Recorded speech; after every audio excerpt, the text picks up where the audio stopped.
Hello students, आज इस video में हम क्लास 9 चैप्टर 2 पॉलिनोमियल्स को समझेंगे। अब बच्चों, पॉलिनोमियल्स क्या होते हैं? पॉलिनोमियल्स होते हैं N algebraic expression. N algebraic expression मतलब कि जो अलजेब्रिक एक्सप्रेशन है वो पॉलिनोमियल्स ही होते हैं, बट उसमें एक डिफरेंस होता है। जो इनकी पावर होती है ना पॉलिनोमियल्स की, वो पॉजिटिव होती है, या आप ये कह सकते हैं होल नंबर होती है, क्योंकि जो पावर ज़ीरो होती है अगर, तो वो भी हमारा क्या है? पॉलिनोमियल्स है। तो an algebraic expression where the power of variables is always whole number. ठीक है।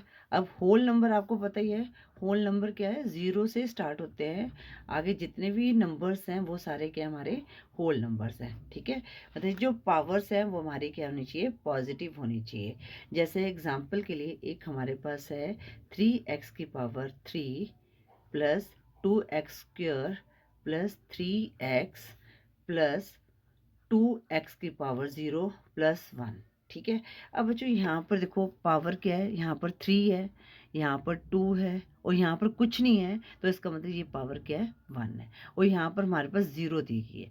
अगर पावर 0 है तो, और दूसरी पावर्स भी हमारे पास क्या पॉजिटिव हैं, तो वो क्या है? अलजेब्रिक एक्सप्रेशन तो है ही है, साथ में क्या है? पॉलिनोमियल्स भी हैं। ठीक है। अब बच्चों अगर एक हमारे पास जैसे ये एक्सप्रेशन है अलजेब्रिक है, 3x की पावर 3 प्लस 2x की पावर -2 प्लस 3। अब बच्चों यहाँ पर क्या है? यहाँ पर ये अलजेब्रिक एक्सप्रेशन है, बट ये क्या है? पॉलिनोमियल्स नहीं है, क्योंकि यहाँ पर जो पावर क्या है, ये क्या है? नेगेटिव है। ठीक है। तो ये हमारे पास क्या हो गया? ये हमारे पास क्या है? पॉलिनोमियल्स नहीं है। ठीक है। तो इसके बाद अगर हमारे पास कोई ऐसे इक्वेशन आते हैं y प्लस 2/y। अब बच्चों यहाँ पर क्या है? y की पावर तो यहाँ पर 1 है, और यहाँ पर भी y की पावर 1 है। ठीक है। बट ये क्या है? डिनोमिनेटर में है, तो आपको तो लगेगा ये क्या है? हमारे पास अलजेब्रिक एक्सप्रेशन, तो ये पॉलिनोमियल्स भी है, बट ये पॉलिनोमियल्स नहीं है। क्यों नहीं है? कि जब हम इसको सॉल्व करेंगे, जब हम y को ऊपर लेके आएंगे ना, तो 2, तो ये y जाके ऊपर जाके क्या हो जाएगी? इसकी पावर -1 हो जाएगी। तो ये पावर क्या होगी? नेगेटिव होगी। तो ये अलजेब्रिक एक्सप्रेशन है, बट ये क्या है? पॉलिनोमियल्स नहीं है। तो बच्चों एक हमारे पास स्टेटमेंट है, जैसे कि हमारे पास ऑल अलजेब्रिक एक्सप्रेशन, अगर इस तरह से का कोई क्वेश्चन आता है ट्रू फाल्स में, तो उसको आपने पहले इसको समझो कि इसका रिप्लाई कैसे बनता है। All algebraic expressions can be polynomials। अब मुझे ये बताओ कि कोई भी अलजेब्रिक एक्सप्रेशन पॉलिनोमियल्स हो सकता है? अब जो जैसे हमने ये सॉल्व किया था, जैसे यहाँ पर पावर माइनस है, क्योंकि देखो अलजेब्रिक एक्सप्रेशन में पावर जो है नेगेटिव भी हो सकती हैं। ठीक है। अब जैसे ये y प्लस 2/y है, तो ये हमारे पास क्या है? पॉलिनोमियल नहीं है, क्योंकि y की पावर ऊपर जाके जब इसको सॉल्व किया तो ऊपर जाके क्या हो गई? नेगेटिव हो गई। तो हम ये कह सकते हैं कि all algebraic expression can not B polynomial. तो ये स्टेटमेंट हमारी क्या होगी? फॉल्स होगी। ठीक है। अगर हमारे पास आ गया all algebraic expression can not B polynomials, तो हमारी वो स्टेटमेंट क्या होगी? ट्रू होगी। तो आपने जो स्टेटमेंट को ध्यान से पढ़ना है। ठीक है। तो कुछ भी आ सकता है। अगर all algebraic expression can be polynomial आया है, तो ये स्टेटमेंट हमारी फॉल्स हुई है। अगर कैन नॉट बी है, तो वो स्टेटमेंट हमारी ट्रू होगी, पॉलिनोमियल्स। तो ये स्टेटमेंट हमारी ट्रू होगी, क्योंकि all algebraics can not be a polynomial. ठीक है। अगर हमारे पास आता है all polynomials can be algebraic expression, all polynomials can be algebraic expression, तो अब ये बताओ ये स्टेटमेंट हमारी ट्रू है? तो ये स्टेटमेंट हमारी ट्रू है। ठीक है ना, क्योंकि जो भी अलजेब्रिक एक्सप्रेशन है वो हमारे, जो पॉलिनोमियल्स हैं वो हमारे अलजेब्रिक एक्सप्रेशन हो सकते हैं। ठीक है ना, तो ये स्टेटमेंट ट्रू होगी।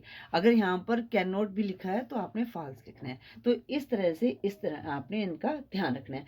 एक चीज़ मैं आपको बताना चाहती हूँ, अगर हमारे पास जैसे √t आ गया, ठीक है, यहाँ पर आया √t प्लस t √2। अब बच्चों यहाँ पर आपको लगेगा यहाँ पर टी है, यहाँ पर टी है, पावर पावर इसकी मानना है, तो ये आपको ये लगेगा ये हमारा क्या है, पॉलिनोमियल्स है। तो बच्चों अब जब इसको सॉल्व करोगे ना, तो यहाँ पर तो टी मल्टीप्लाई, इसका मतलब होगा टी मल्टीप्लाई √2, तो यहाँ पर जो पावर है वो क्या है, 1 है। बट यहाँ पर क्या हमारे पास √t है। जब हम रूट को सॉल्व करते हैं तो जो पावर आती है वो 1/2 आती है, ठीक है। तो 1/2 जो है ये हमारा क्या, होल नंबर नहीं है, ठीक है। तो ये क्या 1/2 है। तो ये जो स्टेटमेंट जो ये है, ये अलजेब्रिक एक्सप्रेशन है। इस तरह के अगर क्वेश्चन आते हैं, बट ये क्या है, हमारा पॉलिनोमियल्स नहीं है। अब मैं आपको एक और क्वेश्चन समझा देती हूँ, ठीक है। अब y की पावर 2 प्लस √2, ठीक है। अब बच्चों यहाँ पर आपको कंफ्यूज नहीं होना, हमने जब भी देखना है तो वेरिएबल्स की पावर को देखना है। देखो यहाँ पर हमारे पास t जो था वेरिएबल था, तो हमने इसको सॉल्व किया था, ठीक है। तो बच्चे कहेंगे यहाँ पर ये भी पॉलिनोमियल की √2 है, √2 यहाँ पर नंबर है, तो ये हमारा क्या है, वेरिएबल नहीं है। और जो पावर्स हमने वेरिएबल की देखनी होती है, क्योंकि यहाँ पर मैंने ऊपर लिखा भी था डेफिनेशन में, an algebraic expression where the power of variable is always whole number. सिर्फ पावर की जो है, वेरिएबल्स की पावर्स को हमने देखना है, ठीक है। तो यहाँ पर जो वेरिएबल क्या है, y है, उसकी पावर 2 है, तो ये क्या है, हमारा पॉलिनोमियल है, ठीक है। इन चीज़ों का भी आपने ध्यान रखना है कि यहाँ पर हमारे पास हमने जो पॉलिनोमियल्स की सिर्फ वेरिएबल्स की पावर को देखना है, ठीक है। जैसे यहाँ पर √t है, तो इसके लिए आपने कंफ्यूज नहीं हो जाना। आई होप ये पॉलिनोमियल्स के बारे में आपको क्लियर हो गया होगा। Thank you for watching. Next video में और हम पॉलिनोमियल्स के कॉन्सेप्ट को क्लियर करेंगे।